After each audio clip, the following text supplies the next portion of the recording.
नमस्कार दोस्तों, स्वागत है आपका एसएससी अचीवर यूट्यूब चैनल पर। आज की हम कुछ करंट अफेयर के बारे में डिस्कस करते हैं, तो चलिए शुरू करते हैं। इशिका चौधरी को एकलव्य अवार्ड से सम्मानित किया गया है और यह सम्मान किस राज्य सरकार के द्वारा दिया गया है? तो दोस्तों, यह सम्मान केरल, मध्य प्रदेश, महाराष्ट्र और उड़ीसा किस राज्य सरकार के द्वारा दिया गया है? दोस्तों, यह सम्मान मध्य प्रदेश राज्य सरकार के द्वारा दिया गया है। जो इशिका चौधरी है, ये भारत की जूनियर खिलाड़ी हैं और मध्य प्रदेश सरकार ने यह पुरस्कार इनको दिया है। अगला क्वेश्चन, हाल ही में उत्तर प्रदेश के उप मुख्यमंत्री केशव प्रसाद मौर्य ने किस योजना की शुरुआत की है? ए. सुनील गावस्कर विजय पथ, बी. मेजर ध्यानचंद विजय पथ, सी. मिल्खा सिंह विजय पथ या डी इनमें से कोई नहीं। तो यूपी सरकार ने बी. मेजर ध्यानचंद विजय पथ की योजना की शुरुआत की है। ये क्या है? मेजर ध्यानचंद विजय पथ, इस योजना के जरिए राज्य के 19 अंतर्राष्ट्रीय खिलाड़ियों को उनके घरों तक सड़क संपर्क से मिलाया जाएगा और अभी इनमें भुवनेश्वर कुमार, हमारे तेज गेंदबाज प्रवीण कुमार, पीयूष चावला, मोहम्मद कैफ, ये जाने माने खिलाड़ी 19 अंतर्राष्ट्रीय खिलाड़ियों में भी शामिल है। तो मेजर ध्यानचंद विजय पथ की शुरुआत की है। अगला क्वेश्चन देखते हैं। CISF के लिए मोबाइल ऐप लॉन्च किया गया है और उस ऐप का नाम क्या है? तो CISF ने पेंशनर्स के लिए एक मोबाइल ऐप लॉन्च किया है और उस ऐप का नाम A. Pensioners hub, B. Pensioners corner, C. Pensioners point या डी कोई नहीं। बताइए। इसका आंसर है बी. पेंशनर्स कॉर्नर का ऐप का नाम का लॉन्च किया गया है CISF ने पेंशनर्स के लिए। अगला क्वेश्चन देखते हैं। भारत के पहले अंतर्राष्ट्रीय महिला व्यापार केंद्र की शुरुआत किस राज्य में की जाएगी? तो इसकी शुरुआत ए. उड़ीसा, बी. आंध्र प्रदेश, सी. केरल और डी. झारखंड। तो अंतर्राष्ट्रीय व्यापार की शुरुआत केरल में की जाएगी और केरल के अंगमानी में यह शुरुआत की जाएगी। इसका उद्देश्य क्या है? इसका उद्देश्य है कि महिलाओं को उद्यमशीलता में तेजी लाना और लिंग अनुपात को बरकरार रखना।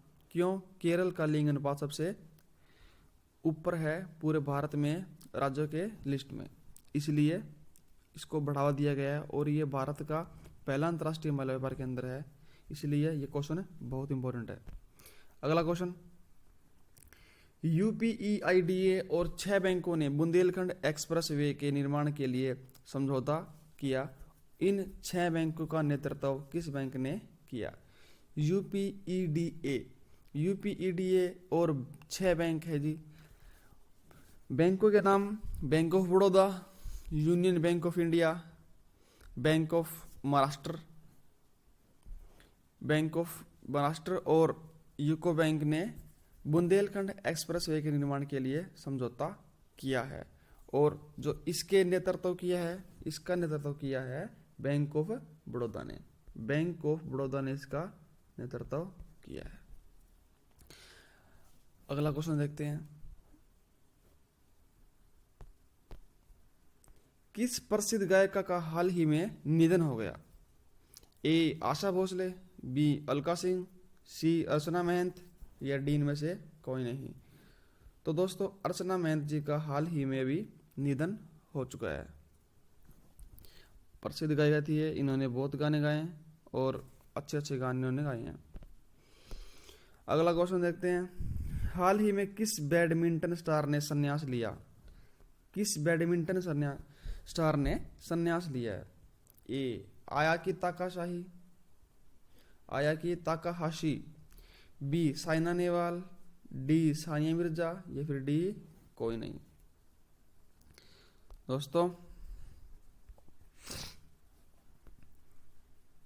इसका आंसर है आयाकी ताकाहाशी, इन्होंने हाल ही में संन्यास लिया है।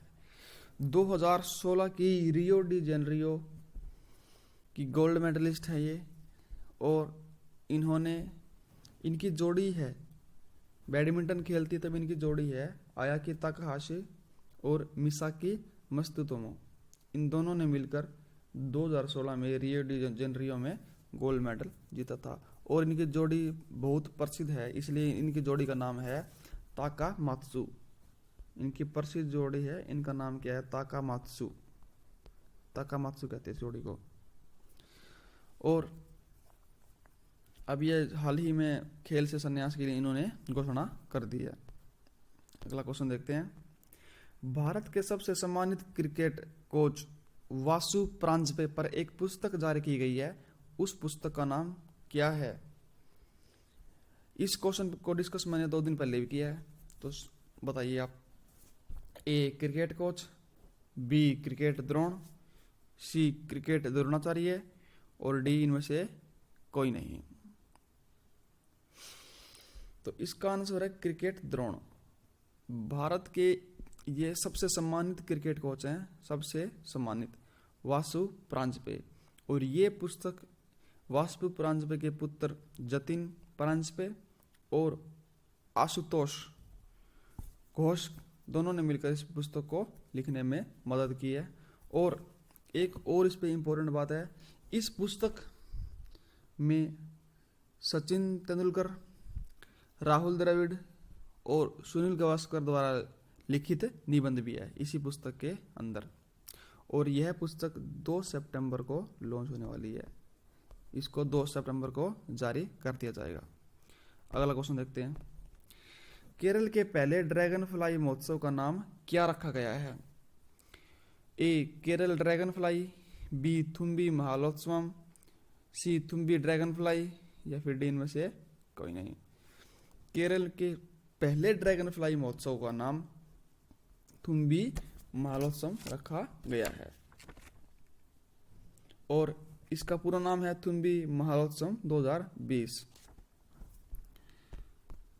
तो गाइज, आज की ये थी कुछ करंट अफेयर्स। उम्मीद करता हूँ आपको पसंद आई होंगी, और ऐसे ही डेली करंट अफेयर देखने के लिए हमारा चैनल सब्सक्राइब करें और देखते रहे SSC achievers. Good bye, tata, जय हिंद, धन्यवाद।